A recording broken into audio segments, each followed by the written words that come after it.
Well. Bagong taon, bagong buhay. Ito po si Alwin Ignacio, the diva that you love. Kasama kong aking kumarang Ultra Maldita. Hi, this is Alex Brosas. And yes, this is the TT Show. Ang Taraya na Talakayan Showbiz Edition. With our 1,670 organic subscribers, karapat dapat naman talagang una, magpalakpakan muna tayong lahat. At maraming sa inyong support at pagmamahal. At of course, what is the new year without these people? Kailangan natin pag-usapan ng mga starlet of gargantuan proportions. Gargantuan talaga. Ito, ano to? Atmospheric or Atmospheric na gargantuan ng pagka-starlet nila. Dahil parang hanggang ngayon, kahit paano naman may mga pelikula na sila, may mga TV show nang ginawa, parang sila pa rin lang ang nakakakilala sa isa't isa. And we are talking about the following, ang bagong-bagong calendar girl, si Heaven Peralejo, at ang kanyang hunky leading man, si Marco Gallio, na according to public rumors, ay hindi masyadong bet ng Mami Dearest si Marco, si Heaven, para sa kanyang iho. At ito pa, ito talaga nakakaloka sa lahat. Si James Reid at si Issa Pressman, nag-celebrate ng New Year, at ang lahat ng tao nakasabi na ang background ng condo kung saan nakatira si James ay kaparehong-pareho ng background ng condo kung saan nagdaos ng New Year celebration si Nadine Lustre kasama ang kanyang jowang si Christoph Barrio. Unahan muna natin si Heaven at si Marco. Ano bang drama-rama sa buhay ng dalawang ito? At bakit suklam na suklam yata ang nanay ni Marco kay Heaven? Oo, kasi meron sa X na blind Chika? item pero pinangalanan. Oo. Si Heaven Peralejo na talaga daw hindi type ng ma-dear ni Marco Gallio. Hindi ba sinabi yung reason, pero it was discussed na talagang preferred ni Mrs. Gallio ba yun? Ni Mami Gallio. Mami Gallio na yung ex-girlfriend ni Marco. Diba? Parang, teka muna, magjowa na ba si Heaven at si Marco? May pag-amin na ba? I thought they were just flirting around. They were just like, they were just, team up. posing around. Diba? Parang does it put an end to Well, the fact na natataranta at na-alarm ang Mami Dearest ni Marco, that means something. May red flag na ba yun? Oo, malaking bagay na maaaring nagmamahalan na itong dalawa. At may relasyong hindi pa maamin-amin dahil pinagbabawalan pa ng respective studio or talent managers nila. Ang doon is, will Marco be brave enough to make amin the relationship kung meron man? Yes. Diba? Number 2, will he be brave enough na sabihin sa mama niya, Mama, Heaven is already my girlfriend. You have no choice but to accept her. Yeah, Mommy, I love her. Diba yung mga ganon? Well, I would like to believe naman na si Marco naman siguro makisig. Makisig naman talaga. Magandang lalaki. Saka naman siguro buo ang loob niya pagdating sa mga usaping romansahan. Oo. Kasi anong tawag dito? Ano bang lahi nito? Filipino-Italian. Italian, di ba? So, merong merong passionate, brave, may brave part yan, di ba? May siya. Pagdating sa love, marunong silang magmahal. Oo, at saka tignan mo naman, bagay, they're so bagay, di ba? Yes. Oo, ganda-ganda ni Heaven. Well, siguro nakakatalo lang kasi sa kay Heaven Peralejo is the past issues about her, di ba? What about the past issues? Di ba dati she was like the jowa of Jimuel Pacquiao? Oo. At sinasabi nung unang panahon na yun, Bilmoco girl siya. But it was never proven yata. Diba? Kaya nga sila nagkahiwalay because of that rumor. Tsaka nag-deny na si Jinky nun. Yes. Na hindi naman totoo yung ganung mga balita. Ang isa pang nakakalokang Starletan. Aray ko, my God! Eto, gargantuan proportion! Of gargantuan proportion. Ay, itong si James Reid at si Issa Pressman, sabi sa X, gusto kong palakpakan ng mga taga-X. Blind items, maya-maya, after 2-3 reactions, pinapangalanan na. Walang katakot-takot. Walang kanervyos-nervyos. Para sa kanila, si James Reid, lalo raw naging dugyot.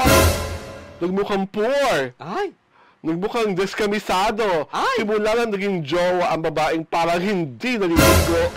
Grabe naman! Isa Pressman. Diyos ko. Parang the power of osmosis, nahawa si James Reid sa kadugyutan itong si Isa Pressman. At ang nagsasabi nito mga taga-X, hindi kami. And yun naman sila ka-close. Although nakikita namin sa IG at kanilang mga story at mga reels, parang may part of me na gustong manalig. Na?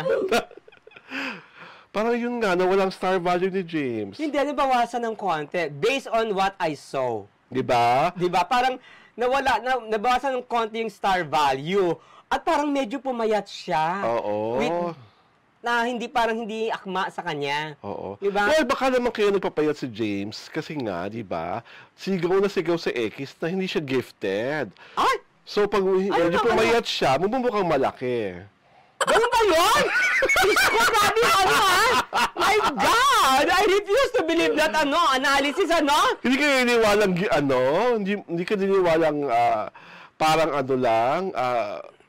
lang siya. Pencil? Charot! Hindi naman parang pencil. Chalk? Charot! Hindi naman parang chalk. Parang cocktail hotdog. To see is to believe. Charot! I will only believe when I see it. Charot! Naku, actually, pag mamarabot ni Isa Pressman yun, Wala ko pakialam sa kanya. Hawak na hawak niya yun. Is it not, hindi naman siyang pinag-ausapan, My God! Pero sa totoo lang, sayang talaga si James Reid nawala ang ningning. Nawala ang X-Factor. Parang commoner na lang siya. Oo, parang one of those tisoys na walang magawa sa Pilipinas. Diba? Nawala yung star value. Nawala ang star value. Oo. Sayang. Samantalang, yung every inch of him pa rin, mukhang leading man, sa totoo lang. Lalo na si James, kung mabibigyan ng tamang proyekto, may magkitiwala pang producer, pwede pa isalba ang karera pero dapat, parang okay na sila na ganyan Well, diba? Wala tayong magagawa, nagmamahalan sila, pero sana at mukha namang hindi sila magugutom na dalawa. Kaya sige, mga tawanan yun ang pagmamahalan na yan. Diba? Ganyan lang gawin mo. At isa ikaw lang talaga ang makakapagpasinungaling. Yung sinasabi sa X, na jutay ang jowa mo. Oh my God. Bakit hindi ba natin pwedeng itanong kay Kay? Doon sa ex? Charot! Wag na! Tapos na yun ganon. Sa kami, iba na siyang minamahal. Ay! Na? French. Mukhang Mukhang gifted na gifted. Ay, talaga. Naku, talk about biases. My God. Ayun na, basta ako lang kumukha ni James Reid. Ang cute-cute. Totoo naman. Diba? Talagang cute-cute. Perfect ang mukha. The kilay, the ilong, the lips, the ipin. My God, overall. At dahil mahal na mahal mo si James Reid, ikaw muna maaaring magbasa ng mga pagbati natin ngayong taon. Ay, oo. Diba? Una, basa. Si Ronaldo Aguirre, I wish you more success. Magaling kayong tandem dalawa. Napabilib niyo ako mga kumare. Alex Brosas, bagay sa'yo magtaray. Makakatuwa at Alwin and Ignacio, perfect ka mag-deliver. Love you too. Wow, thank you so much. From Malu Guatalera, Happy New Year, Queens! I never miss a show. Inugatan na ako dito. Ay, kung nakakaloka naman yun. Malu? Parang ancient ba tayo? Magandang ugat ang ugat na yan. At nakabubuhay ang ugat na yan. At buhay na buhay ka dahil sa ugat na yan.